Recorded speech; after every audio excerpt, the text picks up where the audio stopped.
One Arabian fairy and 1,000 tales. Hello, my friends. I am Marwa, your storyteller, basket weaver, oriental dancer, painter, Arabic calligrapher, herbalist.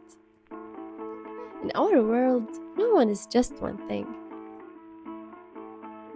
As I mentioned in my previous story on herbalism, I want to take you deeper into each of the crafts and traditions I cherish.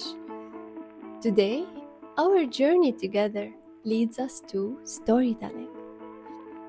Our plant companion for this tale is the grape leaf.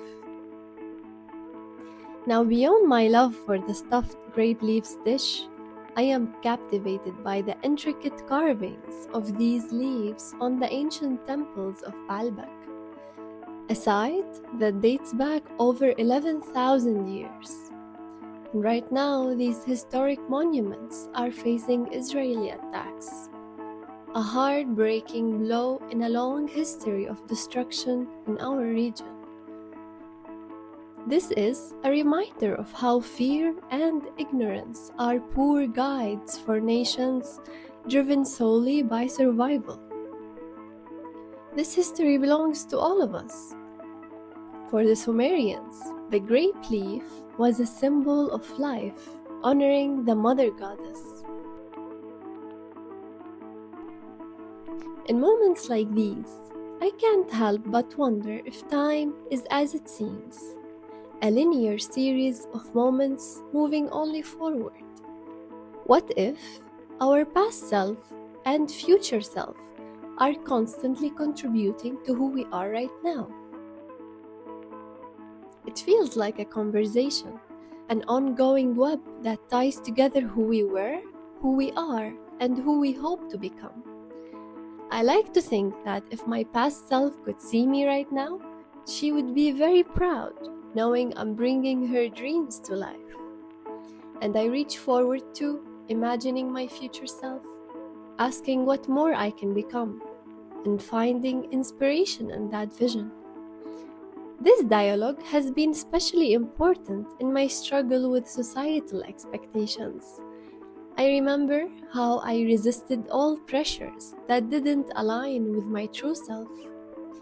It took strength, resilience, and a commitment to authenticity to hold on to myself amidst influences.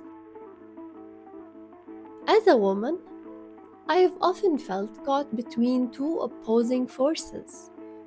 On one hand, I wanted to be likable, to fit comfortably within my family, friends, and the broader circles of people. On the other hand, I felt a deep loyalty to my beliefs and values, a commitment to remain true to who I am. Yet, these two desires often clashed. The way I chose to dress, the way I spoke my mind, and even how I expressed my ideas. All straddled a line between social acceptance and personal integrity. In navigating this delicate balance, I've seen how society places women under a double standard, minimizing our contributions and leaving us in the shadows. For example, I've wrestled with beauty standards, feeling the push to conform while also wanting to honor my unique traits that don't fit the mold. This tension appears in my art, where I explore both the wildness within me and the allure of modern ideals. Through my painting, A Woman with Unkempt Eyebrows, which I will be sharing her story with you today, I capture the strength in embracing my natural self, allowing it to coexist with the world's idea of beauty without compromising. In my art and in my life, I hold space for both the subtle presence and the declared statement. I've heard words that belittle women, language that diminishes our impact, criticizing every choice we make, and treating our work as mere background rather than the foundation it truly is. While men's efforts are often visible and acclaimed, women's contributions seem woven quietly into life's fabric. For women, change doesn't come in bold proclamations. It's the nurturing presence, the way a space feels when we shape it, the way we raise children, the little rituals that transform a house into a home, or simply preparing a traditional Mediterranean dish. Each subtle detail embodies a real force, yet the world rarely grants us recognition for this steady, unspoken work. This is my way of celebrating women's power, the silent strength that thrives in unseen places. And through my work, I show women's contributions as valuable and subtle. These small acts of care and creativity shape the very fabric of our lives, bringing change not with noise, but with purpose.